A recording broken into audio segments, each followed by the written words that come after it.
इंदौर में युग पुरुष धाम आश्रम में हुई बच्चों की मौत और बीमार होने की घटना को जिला प्रशासन ने बेहद गंभीरता से लिया है। इस घटना की पुनरावृत्ति न हो, इसके लिए कलेक्टर आशीष सिंह लगातार निगरानी करने के साथ ही समीक्षा बैठक भी कर रहे हैं। आज कलेक्टर कार्यालय में उन्होंने बाल संरक्षण समिति की बैठक आयोजित की।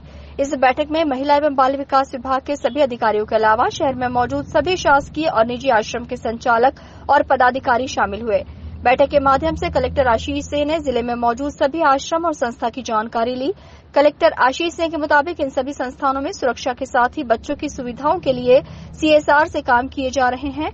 इसके अलावा कलेक्टर आशीष सिंह ने आम लोगों से भी अपील की है कि शहर के विभिन्न आश्रम में रह रहे 250 बच्चों की अगर कोई देखभाल की जिम्मेदारी लेता है तो उन्हें नियमों के तहत बच्चा गोद दिया जाएगा। इसके अलावा कलेक्टर आशीष सिंह ने अब आश्रम में रह रहे बच्चों के स्वास्थ्य परीक्षण के लिए जल्द ही निजी अस्पताल के डॉक्टरों से संपर्क करने की बात कही है। देखिए, एक जो बाल संरक्षण समिति है उसकी बैठक है और उसमें जितने भी हमारे आश्रम संस्थान शासकीय निजी चल रहे हैं उनके सबके अधीक्षक और संस्थानों के साथ में बैठक थी। हाल ही में जो युग पुरुष धाम जैसी घटना हुई है वैसी घटना की पुनरावृत्ति न हो उस पर भी इस बैठक में चर्चा करी गई है। दो चीज़ें, एक तो पहले ही जितने ये संस्थान हैं इनमें अधिकांश में हमारे द्वारा CSR से कुछ न कुछ कार्य प्रारंभ करा दिए गए हैं, जिनमें जो भी कामों की आवश्यकता थी वो सभी काम चालू हैं। रिपेयरिंग के काम, रिनोवेशन के काम, बाउंड्री वॉल के काम लगभग हर जगह प्रारंभ है, वो हम CSR के द्वारा करा रहे हैं। लेकिन इसके साथ साथ अन्य अगर कुछ समस्याएं हैं तो उन पे चर्चा हुई है।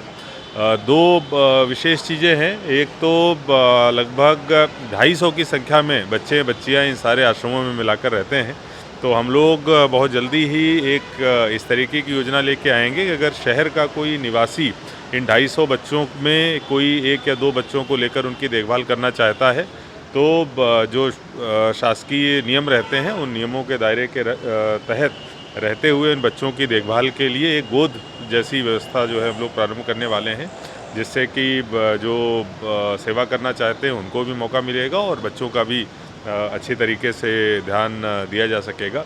इसके साथ साथ जो मेडिकल डॉक्टर्स होते हैं वो करीब करीब महीने में एक बार शासकीय चिकित्सक वहाँ पर विजिट करते हैं, लेकिन इसके साथ साथ प्राइवेट हॉस्पिटल्स को भी हम लोग इनसे जोड़ेंगे, जिससे कि वहाँ पे संस्थानों में रहने वाले बच्चे जो हैं उनकी चिकित्सा व्यवस्था और ज़्यादा बेहतर बन सके। फिलहाल बैठक के माध्यम से सभी आश्रम के अधीक्षण और संचालकों ने अपनी अपनी समस्या को भी कलेक्टर आशीष सिंह के सामने रखा है, जिसके निराकरण के लिए कलेक्टर आशीष सिंह ने आश्वासन दिया है।